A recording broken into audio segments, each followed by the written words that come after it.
हरि ओम तत्सत। योग का 13वां भाग।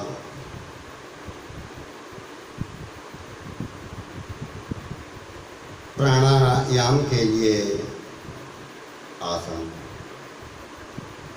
पद्मासन, स्वस्तिकासन, सिद्धासन, सुखासन।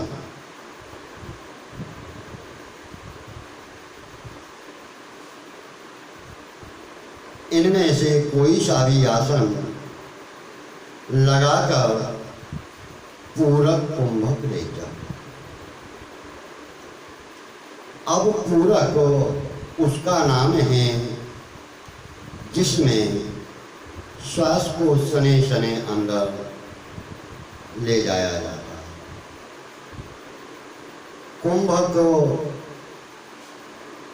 ली हुई श्वास को रोकने का नाम है। कुंभक के बाद सने सने जो वायु छोड़ी जाती है उसे प्रश्वास यानी रेचक कहते हैं। ये पूरक कुंभक रेचक करने के बाद एक प्राणायाम कहलाता है। साधक को 1, 4 और 2 इस अनुपात से प्राणायाम करने से वीर्य पुष्ट होता है और वीर्य विकार नष्ट हो जाता है। मन स्थिर और शांत हो जाता है। मन में कुविचार यानी बुरे विचार नहीं आते। ब्रह्मचर्य पालन के लिए प्राणायाम अत्यंत उपयोगी है। प्राणायाम के नियमित अभ्यास से अनेक प्रकार के लाभ होते हैं। स्वप्न दोषादि विकारों का भय नहीं रहता। शरीर और मन दोनों प्रसन्न रहते हैं। योग की साधना करने वाले के लिए प्राणायाम आधारशिला है।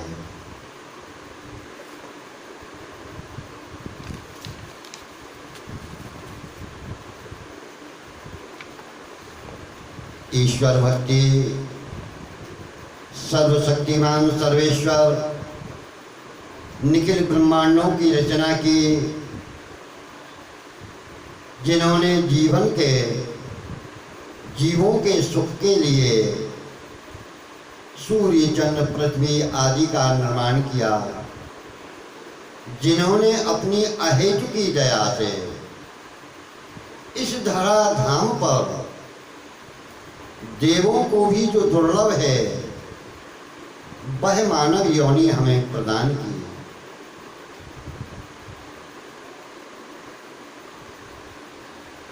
ऐसे ईश्वर की भक्ति और उन्हीं की अनन्य भाव से उपासना करना हमारा कर्तव्य है। वस्तुतः यह निर्देह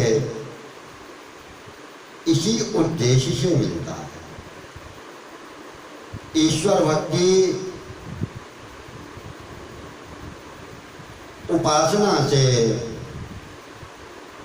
अनंत लाभ है। ब्रह्मचर्य के लिए ईश्वर की उपासना प्रमुख साधन। पग पग पर प्रभु की कृपा का संपादन करने के लिए लोक परलोक दोनों का सुधार हो जाता है।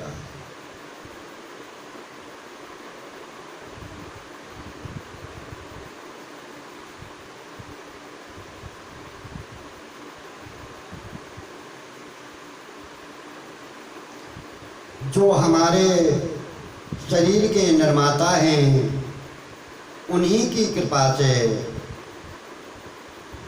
रक्षा और पालन होता है। अतः उन मंगलमय प्रभु की भक्ति करना ही मानव जीवन का परम लक्ष्य है। उन्हीं की कृपा से हमारे शरीर स्वास्थ्य ब्रह्मचर्य की रक्षा होगी।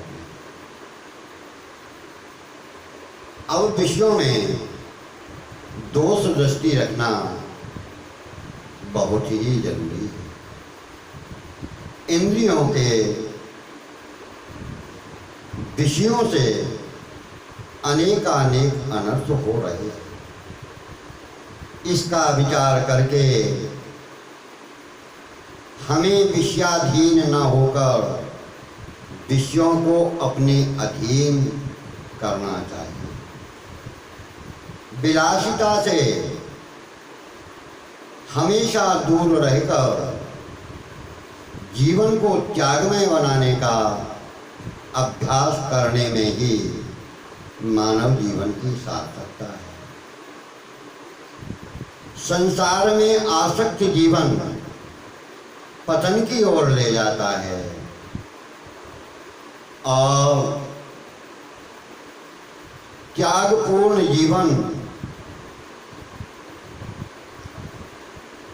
इहलोक एवं परलोक दोनों का सुधार करता है।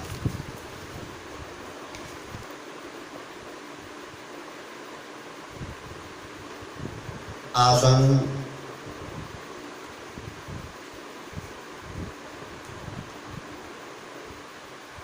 सर्व कल्याणप्रद योग की सिद्धि के लिए भगवान पतंजलि ने अष्टांग योग का वर्णन किया है। भगवान पतंजलि का अष्टांग योग बाद में लेंगे। इस अष्टांग योग में तीसरे योग में आसन का विशेष महत्व बताया है। आसन सिद्धि के बिना कोई भी मनुष्य अपने साधन वजन में पूर्ण सफलता प्राप्त नहीं कर सकता। योग आसनों से केवल योग सिद्धि ही नहीं होती, वरन मानसिक शक्ति का विकास, सुंदर स्वास्थ्य की प्राप्ति होती है। अनेक प्रकार के रोग समूल नष्ट होते हैं। प्रारंभिक अवस्था में भजन ध्यान के समय चारों आसनों की विशेष आवश्यकता होती है। सिद्धासन, पद्मासन, स्वस्तिकासन, सुखासन। पहला आता है सिद्धासन। सिद्धासन सभी आसनों का राजा कहा गया है।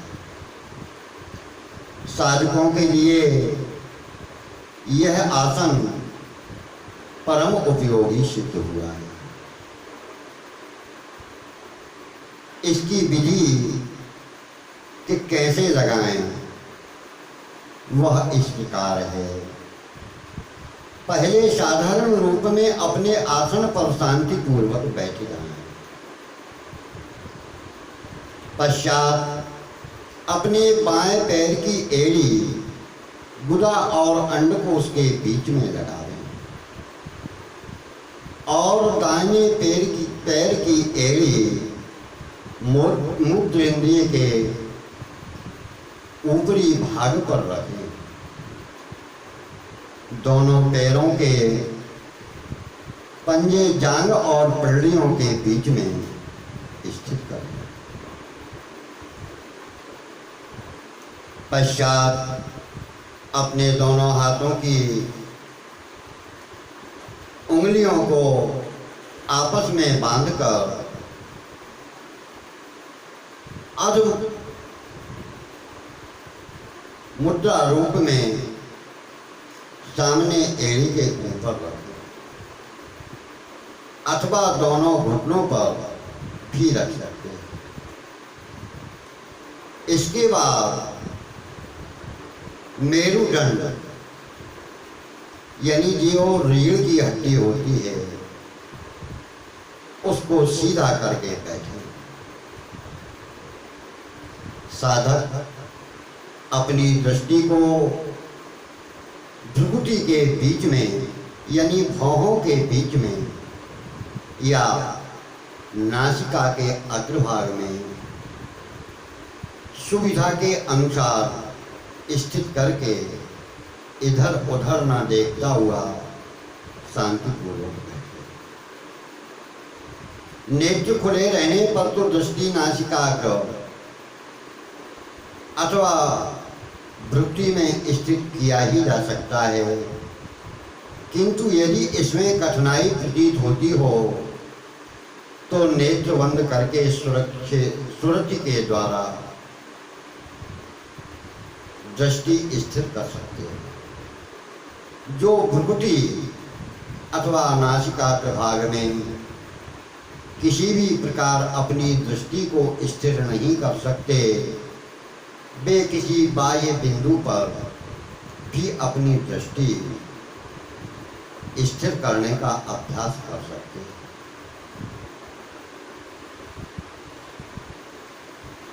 लाभ। सर्वप्रथम इस आसन से बैठने का ही अभ्यास करना चाहिए तथा नित्य थोड़ा थोड़ा सा समय बढ़ाते रहना चाहिए, जिससे अधिक समय तक आसन में बैठा जाएगा उतना ही अधिक मन एकाग्र होगा, साथ ही आत्मानंद का अनुभव भी होगा। सिद्धासन सभी आसनों में श्रेष्ठ आसन बताया गया है। अब आप इसी सिद्धासन से मूल वन, उद्यान वन, जलंधर वन, तीनों ही प्रकार के वन बड़ी सरलता से स्वयं सिद्ध हो जाते हैं। मूल बंद करने के लिए पहले मन के द्वारा गुदा को अंदर की ओर आकर्षित करना चाहिए तथा शिश्नी के समय मूल स्थान को ऊपर खींचने का अभ्यास करना चाहिए। इस अभ्यास के द्वारा ही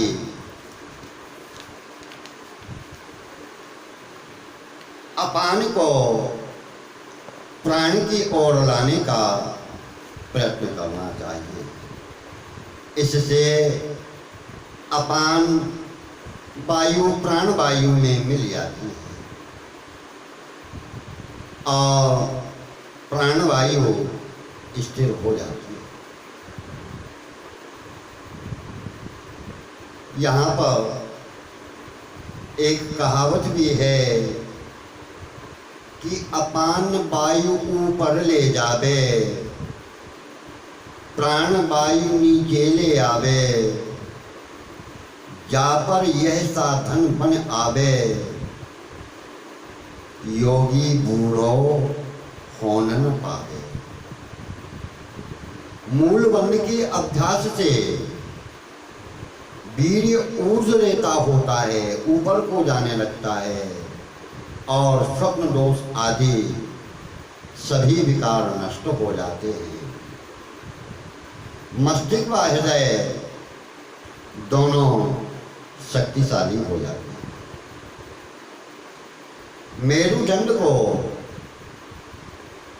सीधा रखकर ठुड्डी यानी दाढ़ी को कंठ के मूल में लगाने से जलंधर बंद होता है। इससे स्मरण शक्ति का विकास होता है। इसके अतिरिक्त नासिका से पेट की वायु को बाहर निकालकर तथा पेट को पिचकाकर पीठ से मिलाने का अभ्यास करना चाहिए। इसे उद्यान वन कहते हैं। इन तीनों बंधों को प्राणायाम के समय किया जा सकता है। इस उद्यान वन को नित्य करने से पेट के सारे रोग नष्ट हो जाते हैं। सिद्धासन से प्राण तथा मन दोनों ही स्थिर हो जाते हैं। यह आसन ध्यान तथा भजन के लिए बहुत ही उपयोगी है। भगवान शंकर जी ने भी इस आसन के द्वारा निर्विकल्प समाधि लगाते हैं। इससे शरीर का भान नहीं रहता, यानी ज्ञान नहीं रहता, और ध्यान में स्वाभाविक ही मन स्थिर हो जाता है। मन के स्वतः ही परमानंद तथा शांति का अनुभव होने लगता है तथा मन और इंद्रियां अंतर्मुखी हो जाती हैं। जिन्होंने अखंड ब्रह्मचर्य की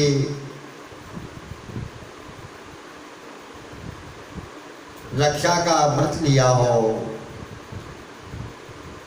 उन्हें नित्य यह आसन करना चाहिए। यह ध्यान रहे कि यह आसन 3 घंटे तक बैठने से सिद्ध होगा। शनै शनै धीरे धीरे बैठने का अभ्यास बढ़ाया जाता है। हरि ओम।